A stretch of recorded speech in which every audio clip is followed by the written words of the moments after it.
Hey everyone, Rosbowski here, and welcome back to another Five Nights at Freddy's 3 video. Today we're going to be talking about the top 10 unsolved mysteries in the Five Nights at Freddy's franchise. Now that we've had the game for about a week, we've had time to digest all of Scott's juicy information. There are some things that still need cleared up, so let's just jump straight in at number 10.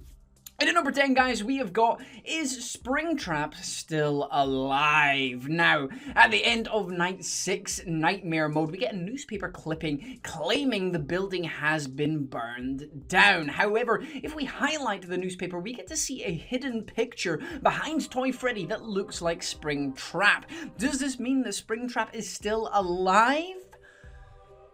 Who knows? It kind of points to that being the direction he was going with it, because why else would Springtrap be in the back of this photo? It just doesn't make sense to have him hidden in the background if he isn't going to be alive anymore.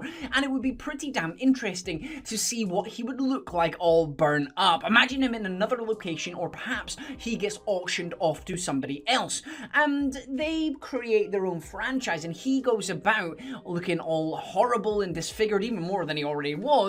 That would be pretty damn interesting. A flaming Springtrap running after you. You certainly wouldn't have to worry about him in the dark. But in at number 10, guys, we've got his Springtrap still alive. In at number 9, we have, did the phone guy really die? In night 4 of Five Nights at Freddy's 1, the phone guy dies. He gets stuffed inside a suit. However, did he actually die? Is he really in one of the animatronics that we see in Five Nights at Freddy's 1? I don't know. There is no evidence apart from that pointing to it. Is the phone guy still alive? He seems to know an awful lot, and I would hazard a guess at him knowing a sneaky way out of it. He seems to know more than he's letting on. As we found out in Five Nights at Freddy's 3, he has got a lot of information. In Five Nights at Freddy's 1, he's very withholding with certain facts. Maybe he's learned from the past, or maybe he has tricked us some way. Maybe he's connected to the murders somehow. I would like to know more about him, and I don't think that he is dead. It's just a hunch I've got. It's just a hunch, that's all. But in at number 9, we have got, is the phone guy really dead? Another thing, if you're watching films and you're watching TV and stuff, unless you physically see them die or see them stuffed inside something, they ain't dead. That's just another point I'd like to add in there. In at number 8, guys, we have got, who caused the fire? We didn't start the fire. The words, was it Springtrap or us? Who started the fire in Five Nights at Freddy's 3? We know it burned down at the end of Night 6, but was it Springtrap? Was it the faulty wiring? Has somebody come and sabotaged the place, maybe for insurance purposes? Who knows at this point? The phone dude over and over again mentions that the place is run down, the technology's old, there are fire hazards every single place, so watch out for that. That's in night 1. By the time we get to night 6, the place burns down. Did we burn it down? 1, did we burn it down because we wanted to get rid of Springtrap and the hallucinations? My friend Dawko had a great theory about this. I will put a link to his channel down in the description below. 2, was it Springtrap? Did Springtrap somehow cause the fire? Or 3, was it the fact that the building was old? Maybe a little spark from here or there, and then the whole place just went up. Some of those arcade machines look very old, and the place looks run down. But it's very interesting. I would love to know who started the fire. So that's why that is in at number 8. In at number 7, guys, we have got, why is it called Nightmare Mode?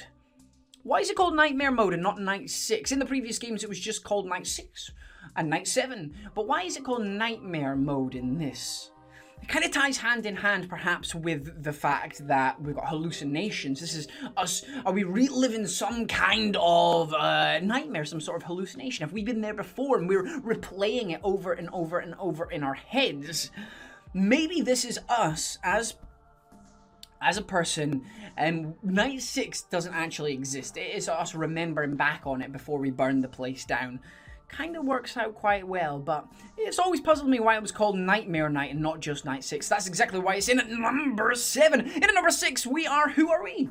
Who do we play as in this game? We know we're playing as the Night Guard, but are we a Night Guard that we've already previously seen? There are rumors pointing to it being Mike.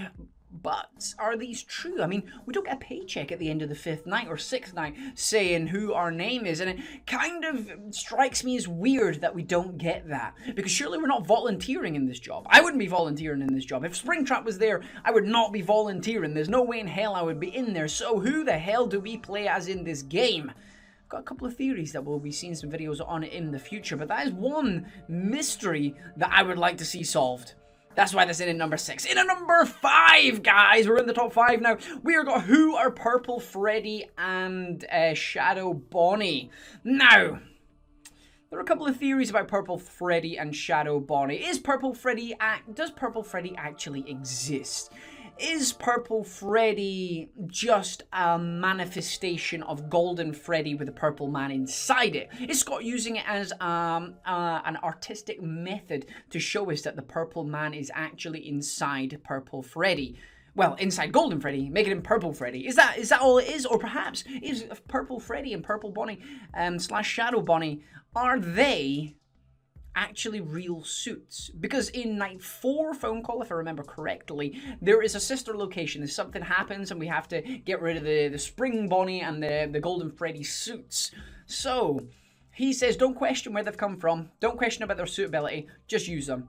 So is this where the purple suits came from? Not 100% certain. It would be pretty damn interesting, and that's why that is in at number 5. In at number 4, guys, we have got, in Five Nights at Freddy's 2, why are we looking through Freddy's eyes? Why are we inside Freddy Fazbear? Remember to the cutscenes in Five Nights at Freddy's 2, in between the nights, we are looking through Freddy's head. Now, is this just us hiding inside it? Maybe it is. Maybe we are Freddy Fazbear. Maybe we're experiencing being woken up by the puppet. I don't know, but it's pretty interesting. There's a couple of theories floating about, but we still haven't had any concrete evidence as to what this is. I love it. I think it's a great idea, but I would like to know a little bit more. That's why it's in at number 4. In at number 3, guys, we have got, was somebody framed for the murders? In Five Nights at Freddy's 1. There's a poster on the wall of a newspaper clipping, or a newspaper clipping on the wall, saying that the murderer has been apprehended. But as we know, that is impossible. That could not have happened because of the scenes of Five Nights at Freddy's 3. The Purple Man is clearly still about. Has he been let go because of insufficient evidence? Or has somebody else been framed? Because I don't know American laws, and I don't know laws in general. Don't quote me on this, but surely you need evidence. You need evidence of at least the bodies. And the bodies are nowhere to be found because they've been stuffed inside suits. So, and then apparently sealed behind a fucking wall as well. So has the Purple Man been let out? Or did the Purple Man frame somebody else? It's pretty interesting and something that I would like to see more of, because it kind of messes with the timeline quite a bit. Presumably, if the Purple Man framed somebody or he got released, then it's after Five Nights at Freddy's 1 that he goes back to destroy the evidence, which is when he destroys Foxy, etc. in the minigames and gets trapped in Springtrap. So he couldn't have done this if he was in jail. And if he was convicted for at least quite a few of the murders, then he would have been in jail for a long time, / got executed depending on what state it's in. So, not really sure about that. That's why it's an unsolved mystery and in the top 3. In at number 2, guys, we have got, who the fuck is the purple guy? We know he's some kind of security guard at the Freddy Fazbear franchise, but I want to know more about him. He's like the most pivotal character in the story. He's the murderer. He's the main baddie, and we just don't know anything about him apart from the fact that he's murderous and he's purple. And he was a guard at one point. I need to know more. I want to know more. The world wants to know more. Scott, please, make sure you make some more games and clear this up. In at number 1, guys, we have got who the hell caused the bite of 87. We've got so many. We've accused all of the animatronics at this point. Foxy was initially accused. Freddy was accused because of a handprint on his head. We've got Mangle as the main suspect now. Before Five Nights at Freddy's 3 came out, we suspected it might have been Springtrap. There are so many possibilities of animatronics in this game. Mangle is still looking the most likely, but I want to know more. I want to see some kind of cutscene of just one of them just biting a head. Just show us it, Scott. Show us that badness. I just want to see it. I want to see who caused the bite of 87. It's the biggest mystery in the game, and that's exactly why it's in at number 1. Guys, if you enjoyed today's video, then please hit that like button. It really, really is appreciated. And subscribe for more if this is the first time you're watching the channel. And I hope you have really, really enjoyed it. Let me know of any other unsolved mysteries that you would like to know, and perhaps we can start speculating about them on the channel. I've got quite a few nice speculation videos coming up in the next week or so make sure you check them out. Either way, guys, I've been Razbowski. You've been the beautiful bastards as always for watching, and I love each and every single one of you. Goodbye!